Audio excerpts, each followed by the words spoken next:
sa number 1. Nababasa niyo ba? Okay. The speed of sound in air at 20 degrees is 344 meters per second. 20 degrees is 344 meters per second. Alam niyo ba na nagbabago yung speed ng sound as a function of temperature? Okay, it changes by 0.6 degrees every time the temperature increases by 1 degrees. Changes by 0.6 meters per second pala every time the temperature changes by 1 degrees. Okay? So at 20 degrees, it's 344 meters per second. So what is the wavelength of sound, of a sound wave with frequency 784 Hertz corresponding to the note G3 on a piano? And how many milliseconds does each vibration take? Alam niyo ba itong 3? Anong ibig sabihin ng 3 na yan? Sino naggano ng piano dito? Sino nagpa-piano? Wala. Alam mo ba ibig sabihin ng 3? Octave, tama. Kasi ilang octaves na meron sa piano? Yung standard. 4, hindi Pambata yata tayo, pag 4 lang. 8. Okay? So G3 means yung third na G. Yung G na nasa third na octave. Okay? At yung frequency na yun is 784 Hertz.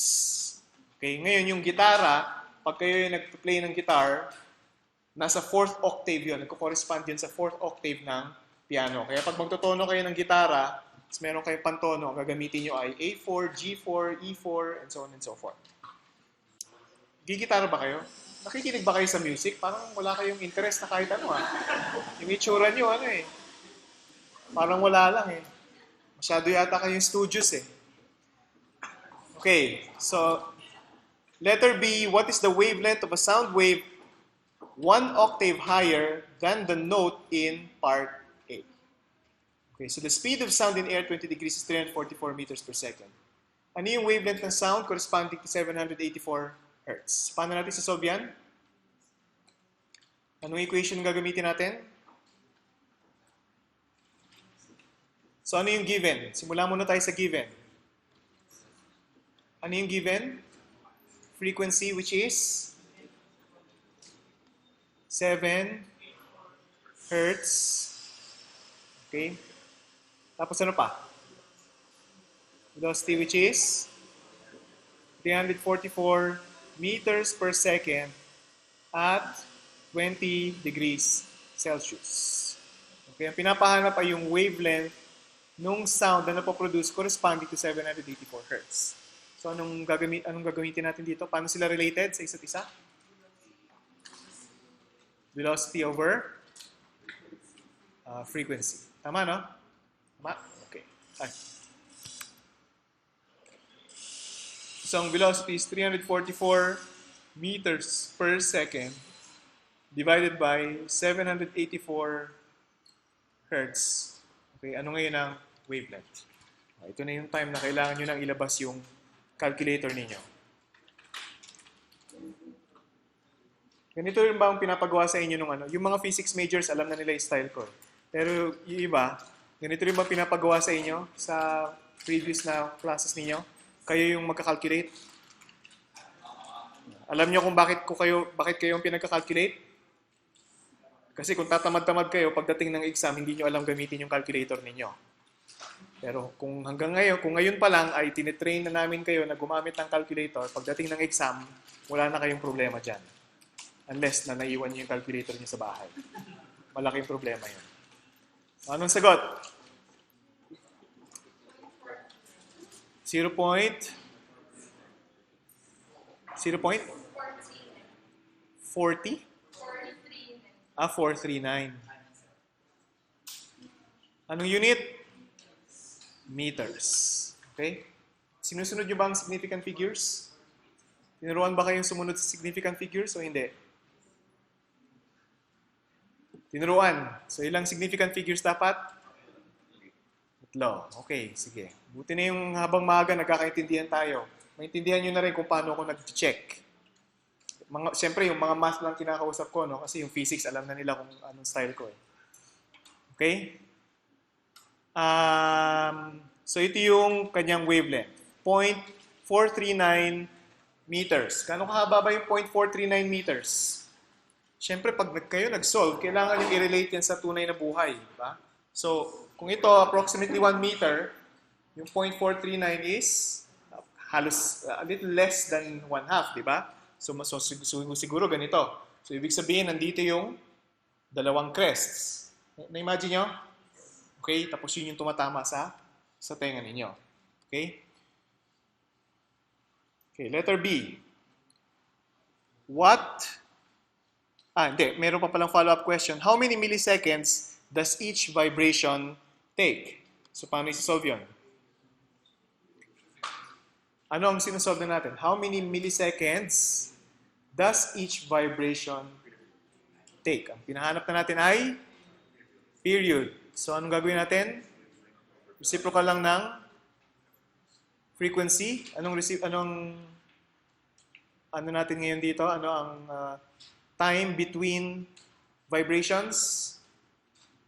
So, it's 1/784 Hertz or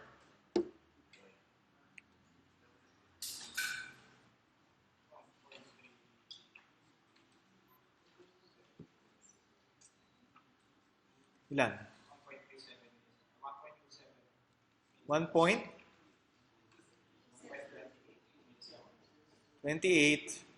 milliseconds. Okay? 1.28 milliseconds. Okay? San itong 1.28 milliseconds? Doon yan sa tenga. Yung tenga nyo, magbabibrate yan 1.28 milliseconds. Okay, yung isang ano niyan, imagine niyo ito yung diaphragm, gaganyan yung diaphragm. Right? Gumaganyan siya, yung isang balik niya is 1.28 milliseconds. Sa isang second, makaka 784 times siya na vibrations. Naintindihan niyo? Yan ang nangyayari sa tenga ninyo pag napakinggan niyo yung note na G. Okay? Mukhang maganda, no? Pero kung tinitignan niyo ang nangyayari sa tenga ninyo, parang hindi maganda, di ba? Parang chaotic. Anyway, ganun talaga ang biology. Okay. Letter B. What is the wavelength of a sound wave 1 octave higher than the note in part A? What is the wavelength of a sound 1 octave higher than the note in part A? Pag sinabing 1 octave higher, ano ang frequency? Ano nangyayari sa frequency?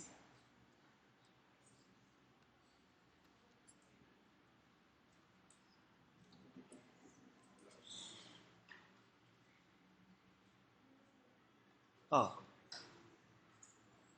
Ano nangyayari? Di ba tinuro sa inyo to last? Ano?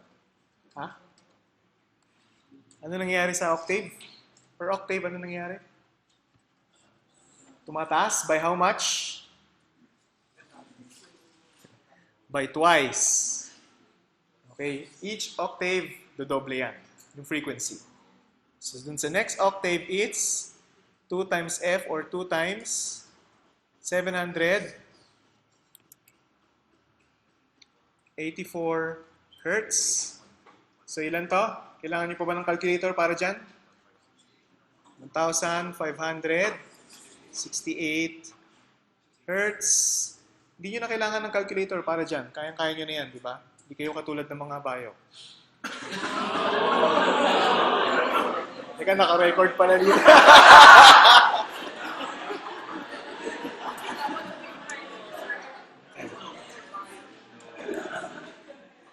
So, ano yung corresponding na wavelength? Naglagay ako ng subscript na 2F dito kasi para indicate na ito ay wag na lang subscript na 2F kundi G4. Okay? Sa fourth octave ng G. Okay, so ilan to ngayon? So, papalitan nyo lang itong 784 Hertz dito ng 1,568 Hertz. So, ilan yan? 0.439 divide by 2. Ilan yon? 0.2 1, 9 meters. Right? Right? Tama? Okay. Yan yung kanyang wavelength. So, nabawasan. Kung kanina, yung distance between crest ay ganito kahaba, ngayon yung distance between crest ay mas maikli na by half. Okay? Siyempre, yung period magbabago din. By how much magbabago yung period? Kung nag-decrease yung frequency kung nag-increase yung frequency by twice as much, yung period ay mag-decrease o mag-increase? Decrease. Okay? So, ito ay magiging 0.64 milliseconds. Intindihan nyo? Intindihan niyo? O, di ba madali lang ang physics? No comment pa rin. Okay. Audible sound. Provided the amplitude is sufficiently great, the human ear yan ang hindi car. Walang sense yun kung yan ang human car. Okay. The human ear can respond to longitudinal waves over a range of frequencies from about 20 Hz to about 20 kHz. Ibig sabihin, makakarinig tayo ng sound between 20 Hz at 20 kHz. Below 20 Hz, wala na. Above 20 kHz, wala na rin. Yung mga aso, kaya nila hanggang 100 kHz. Okay? Tayo, hindi na. Okay, letter A. If you were to mark the beginning of each complete wave pattern with a red dot for the long wavelength sound and the blue dot for the short wavelength sound, ang long wavelength sound ay yung 20 Hz o yung 20 kHz?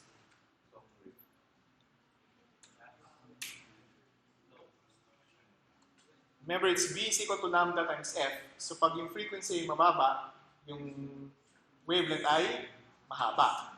Okay? Pag yung frequency ay maliit, yung wavelength ay maiksi. So, yung long wavelength natin ngayon nagko-correspond sa 20 Hz. Tama? At yung short wavelength nagko-correspond dun sa 20 kHz. Okay. So, if you were to, saan na ba tayo? How far apart would the red dots be and how far apart with the blue dots be? So, essentially, ano tinatanong dito?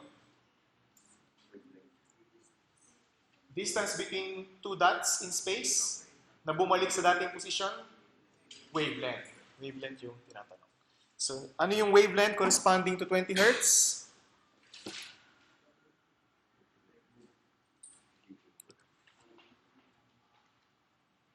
So, 20 Hz, if kung given ay na frequency ay 20 Hz, okay, ano yung corresponding na wavelength? Of course, ang gagamitin natin na velocity dito ay 44 ba yun? 42? 44 meters per second at 20 degrees Celsius. Okay? Meron pa akong excuse na makalimot. Meron na ako excuse na makalimot kasi matanda na ako. Okay. Kayo, wala. So, hinanap natin yung wavelength. So, this is V over F. So, 344 meters per second. Ano yung frequency? 20 Hz. So, ano yung corresponding na wavelength dito? Oh, hindi nyo na kailangan ng calculator dyan. 17.2 meters. 17.2 meters. Gano'ng kahaba ang 17.2 meters? Siyempre, ang sasagutin nyo na lang, mahaba. Alam nyo ba ang length ng room na to? Mga 20. Ito na lang. Ito muna.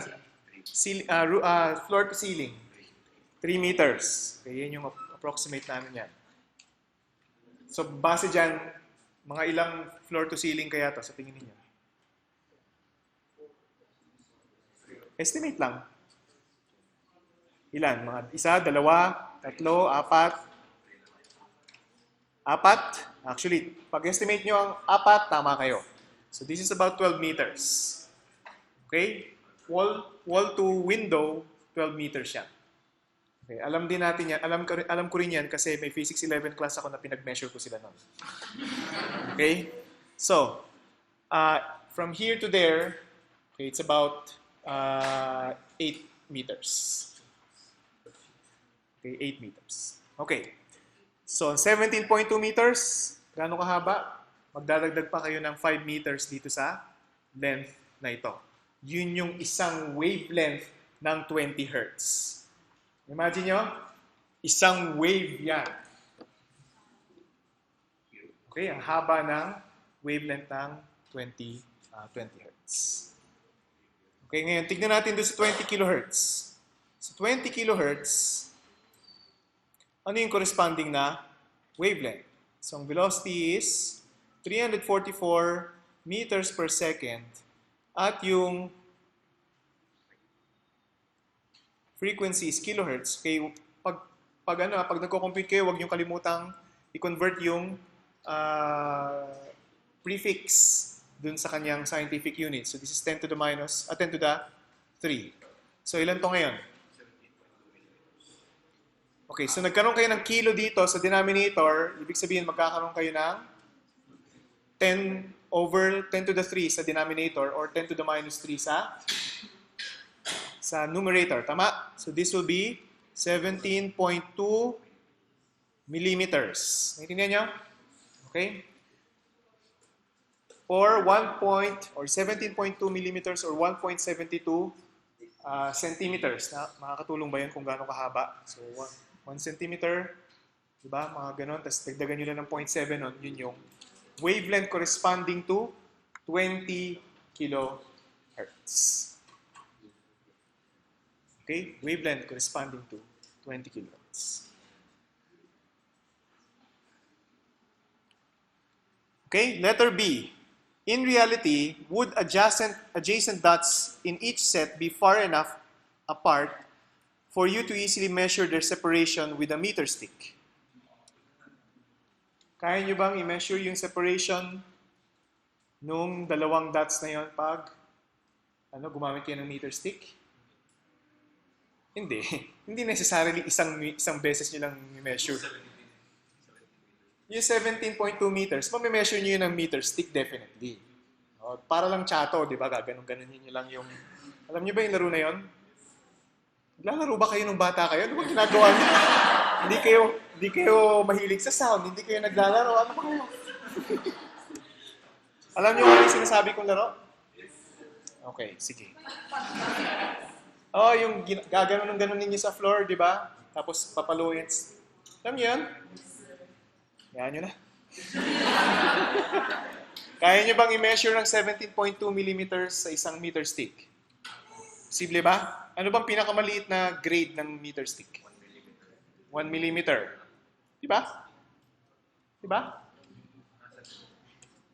Centimeter ba o millimeter? Depende kung may iba nga palang meter stick na centimeter, pero may ibang meter stick na millimeter.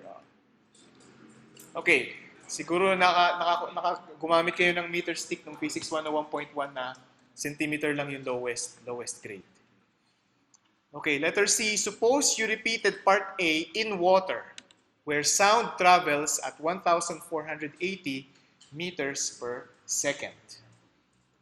Okay, how far apart would the dots be in each set? How could you readily measure their separation with a meter stick? Okay, so pag nag-iba na yung speed of sound, ano yung magiging corresponding na, anong tawag dito? Wavelength. Okay, so papalitan natin to, di ba? Tama? Oops.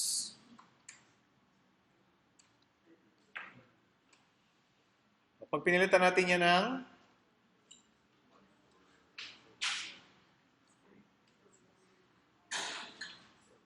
1,400, lumipis. 1,480 meters. Nakikita nyo pa rin ba kahit manipis? Kita nyo pa rin ba kahit manipis? Yes. So, ilan na yan?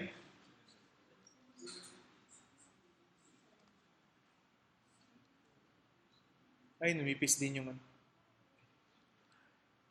Ilan? 74.0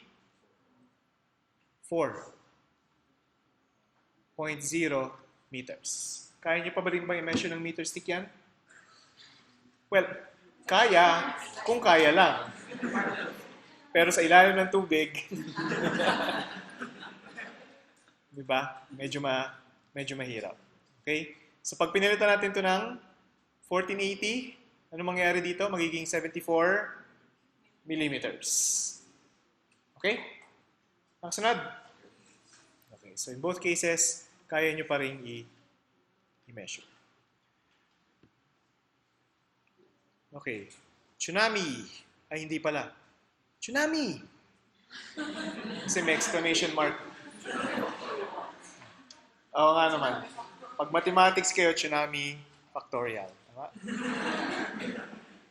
Pag nerd kayo, pag taga CAC, tsunami! Pag CSS, hindi ko alam.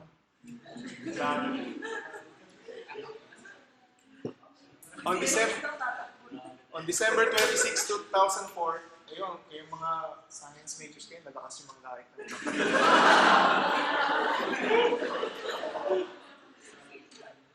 Okay, on December 26, 2004, a great earthquake occurred on the south coast of Sumatra and triggered immense waves. Ginagawa tayong tanga rin, ano? And triggered immense waves, open close parenthesis, tsunami. Baka hindi ko kasi maintindihan. That killed some 200,000 people. Okay. Satellites observing these waves from space measured 800 kilometers from one wave crest to the next in a period between waves of 1.0 R. Okay, what was the speed of these waves in meters per second and kilometers per hour? Okay, how does your answer help you understand why the waves caused such devastation? Okay, so ano ang given dito? 200,000 people. Ano pa? Pag pinapanood nyo na ito bukas, alala nyo itong mga jokes na to. Ano pa? Ang given. December 26, 2004.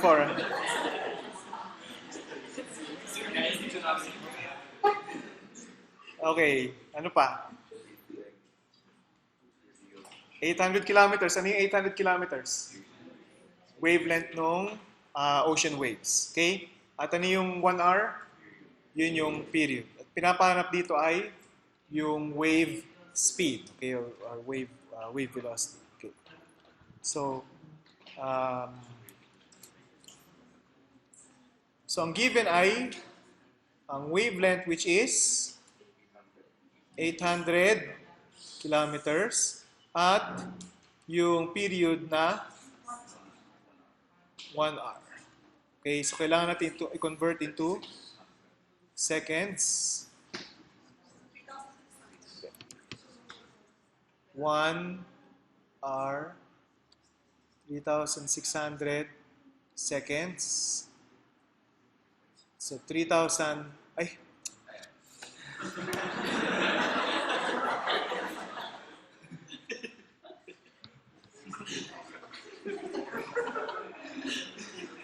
Nagmukha lang akong tanga.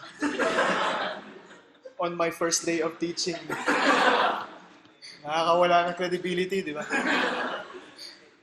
Naka-record pa. So, ano yung velocity? 800,000 meters divided by 3,600 seconds.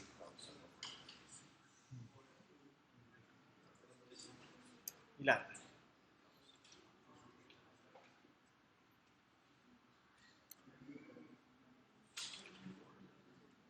(40/9). Diba? Diyan yun na i-apply yung mga pinag-aralan nyo nung elementary kayo. 40/9 yan. Diba? Ano ang 40/9? Ilang 9 meron sa 40? 4. Anong remainder? 6. Okay lang yan. Samahan niyo ako magmukhang tanga sa unang araw. Ilan? Remainder? 4. So, 4.44 meters. Ay, sorry. Ha? Again, nagmukha ulit akong tanga.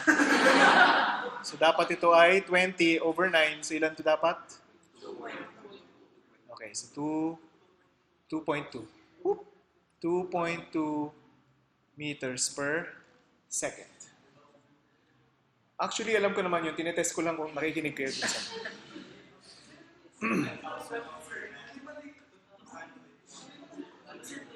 Okay, tama ba? Tama ba? Ha? Mali pa rin?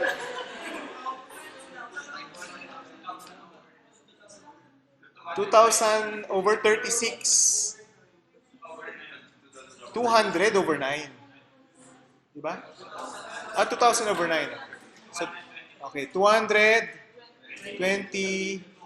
Hindi, dalawa lang yung significant figures. Meters per second. Okay? In kilometers per hour, ilan yan?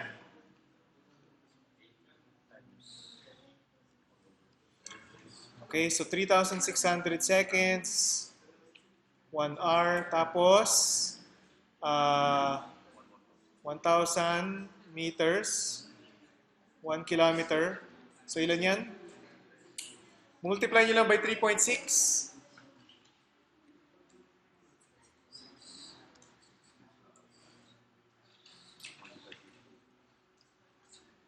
Ilan siya?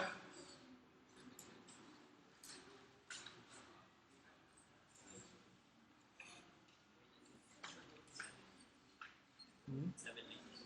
792 kilometers per hour. 792 kilometers per hour. Gaano kabilis yan? Alam niyo ba kung gaano kabilis tumatakbo yung mga bus sa expressway? 100 kilometers lang.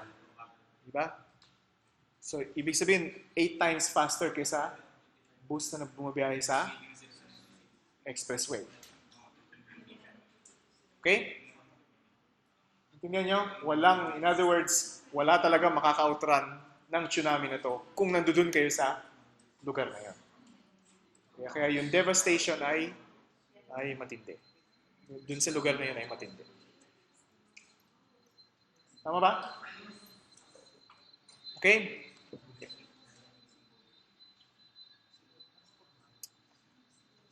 Bigla akong naisip, problematic na to sa mga susunod na araw kasi yung City High magpa-practice na sila ng ng panagbinga ng mga sayaw-sayaw nila.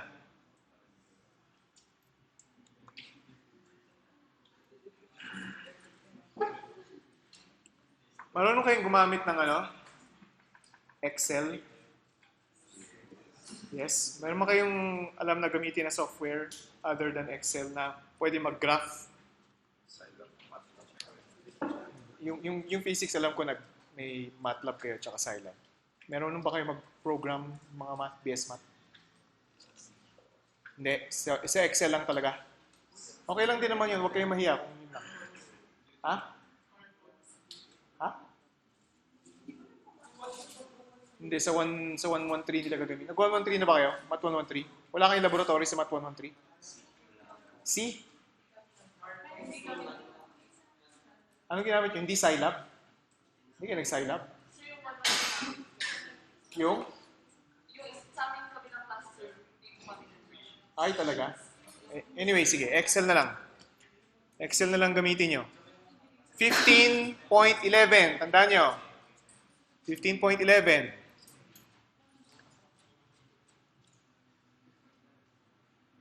Ay, sorry. 15.10 pala. Sorry. 15.10. Okay? So, mag-graph kayo dito.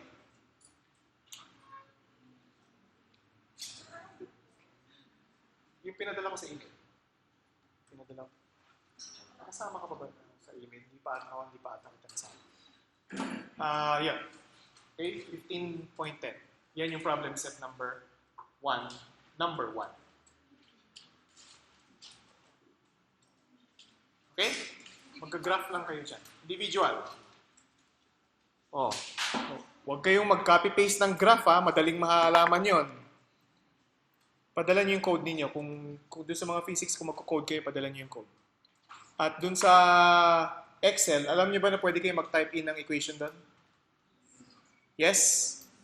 Naglalagay lang kayo ng equal sign and then, anong tawag dito? Seselect nyo yung mga cells na nagko-correspond doon sa values. Okay, ganun lang yung kasimple. X and T to, no? Kayo na mag-choose ng appropriate na, no, na interval. So siguro, siguro mga ano, pinakamaliit na interval is T over 20. Okay, for period. At saka, ganun na rin sa wavelength. Lambda over 20. Naintindihan niyo yung ibig sabihin pag sinabi interval? Ibig sabihin 0, tapos susunod ay 1 over 20 times t, tapos susunod ay 2 over 20 times t, and so on and so forth. So meron lang kayong 1, 2, 3, mga 21 na data points. Naintindihan nyo? Okay? Huwag na kayong mag-graph na katulad ng high school na lalagay nyo sa papel tapos lapis. Tapos hindi rin naman, pangit din naman yung itsura ng, ng graph, di ba? High-tech na tayo ngayon, tulad ng ginagawa natin dito.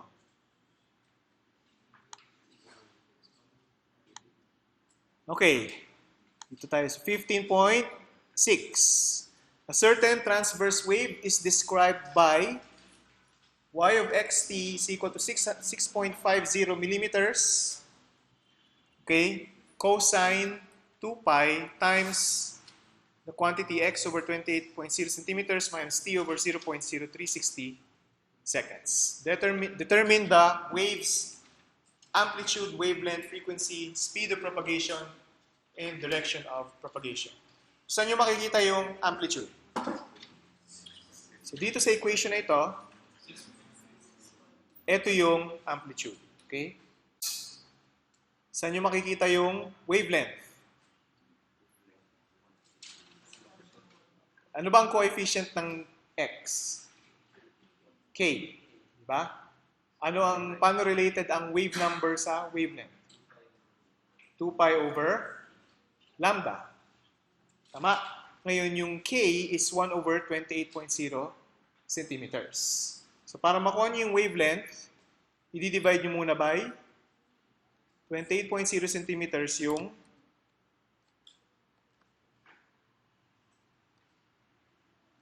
so 1 over 28.0 centimeters. Uy, sobra yung M. Ito ay equal sa 2 pi over lambda. Right? Agree? So, ang lambda ngayon ay equal sa 2 pi times 28 centimeters. So, ilan yan? 56 pi. Ilan ang 56 pi?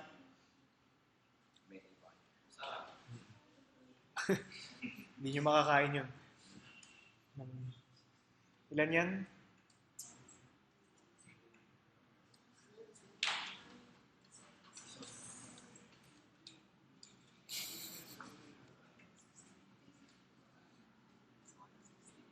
Ilan?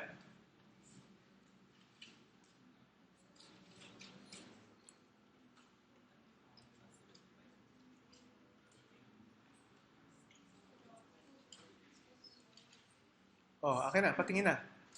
175.84, pero ilang ano to? 176 centimeters.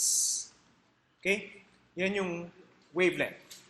Mula dun sa wave equation.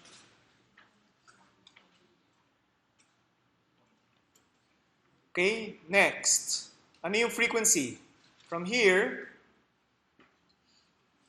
anong makukuha natin dito? Ano yung 0.0360? Yun yung, hindi omega, kundi inverse ng omega. Diba? Kasi ito ay omega t. So yung omega is 1 over 0.360 seconds. So omega is 1 over 0.0360 seconds. So equal to sa 2 pi times f. So ang frequency ngayon kaya equal sa 1 over 0.0360 seconds times 2 pi. So ano yung frequency?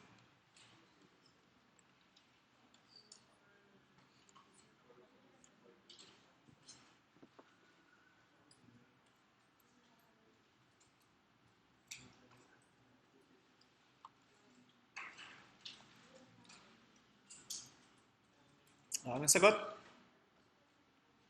Hindi kayo nagka-calculator. Magsisisi kayo niyan sa exam.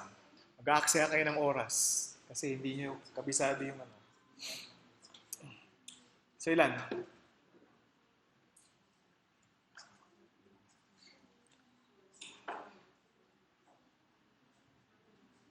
Ilan?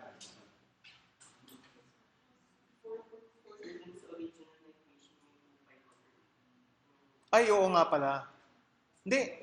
Anong original na equation?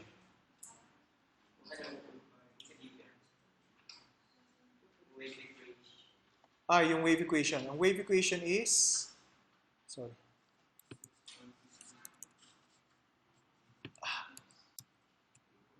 Y is equal to A cosine kx minus omega t.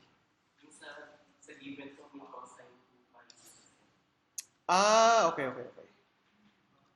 Ito.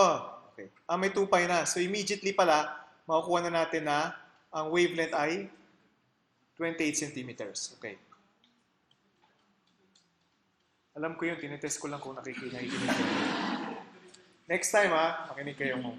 Hintayin nyo mabuti yung mga ganyang ano. Okay, so ulitin natin lahat ng calculations natin.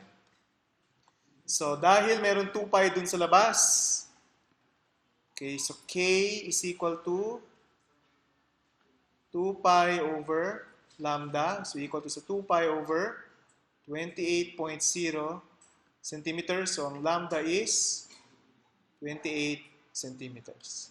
The same way, omega is 2 pi f at yung given is 2 pi over 0.0360 seconds. Okay, so ibig sabihin ng frequency ay 1 over 0.0360 seconds. So ilan to?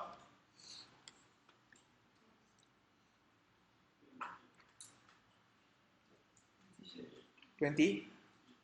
Okay. So 28 hertz. Tama? Okay na? Mas klaro ba? Okay.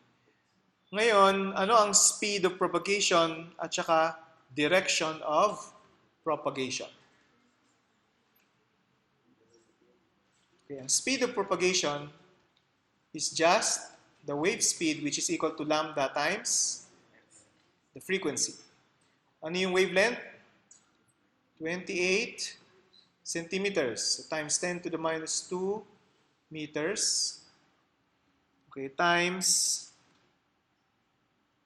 28 hertz. Okay, so ilan yan?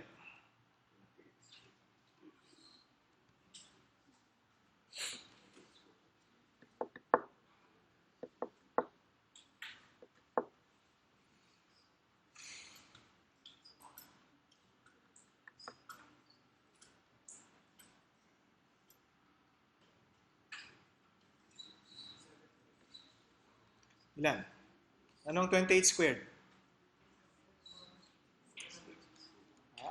464 plus 56. 464 plus 56. 500. 464 plus, this is 520, di ba? Tama ba yung ginagawa ko? Ay, mali pala yung ginagawa. Hindi pala plus 56, kundi plus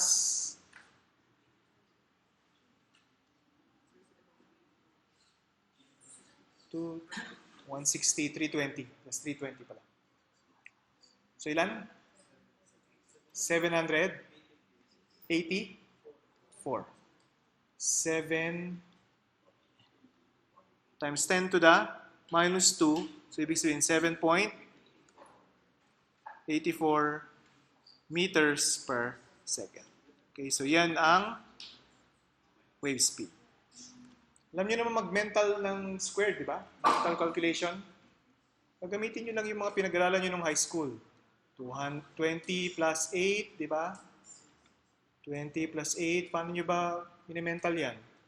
400 plus 64 plus 2 times 20 times 8. Diba? Tama? Diba? A squared plus 2AB plus B squared. Gamitin nyo na yung mga natutunan nyo lahat sa ano. Para maging math whiz kayo. Ano yung next question? Direction. Okay, yun yung hindi ko na-discuss kanina. Okay, madali na naman i-identify yun. Titignan nyo lang naman yung face. Pag negative yan, okay, it's moving towards the right. Positive X. Okay, pero pag nakakita kayo ng plus omega t, it's moving towards the left. Towards negative x-axis. Okay? So this is positive x-axis. This is towards the negative x-axis. Questions?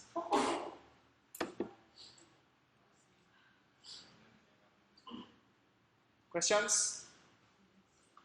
Wala? Okay, itong 15.7, yan yung number 2.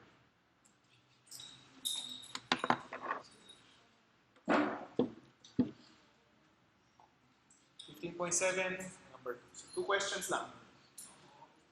Okay, marunong kayong gumamit ng ano? Word, malamang. MS Word. Tama? So, ilalagay nyo lahat ng solution ninyo. Sa Excel, pag ginraph nyo naman yun, pwede nyo namang i-paste. Diba? Yung graph dun sa Word, yun yung number 1. Sa number 2, pwede nyo rin ilagay yung solution. Marunong kayo gumamit na equation editor? Sa MS Word? Yes? Equation editor?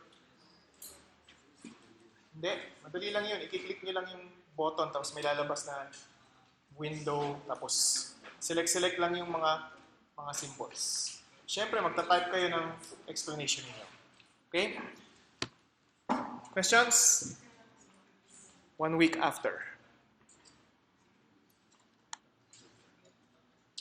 Anong magiging itsura ng solution ninyo? Okay, again, para dun sa mga physics majors, alam na nila yung style ko.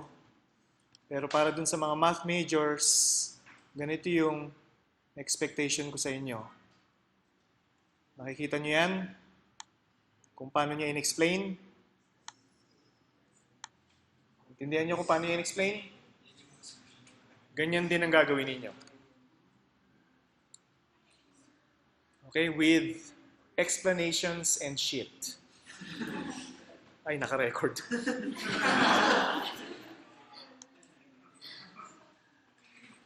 Intindihan nyo? Okay? So, sabihin nyo na, if we do this and that, itatype nyo lang naman yun. Sa bilis yun sa pagsulat. Anyway, try natin itong ganitong method na papadala nyo lahat by email. Lahat naman kayo may email address. Tama, no? Okay. Lahat kayo, nakuha nyo na rin yung pinadala ko sa email? Yes? Tama ba? Okay. So, questions? Wala? Okay, so kung wala na tanong, kita-kita tayo sa Tuesday next week.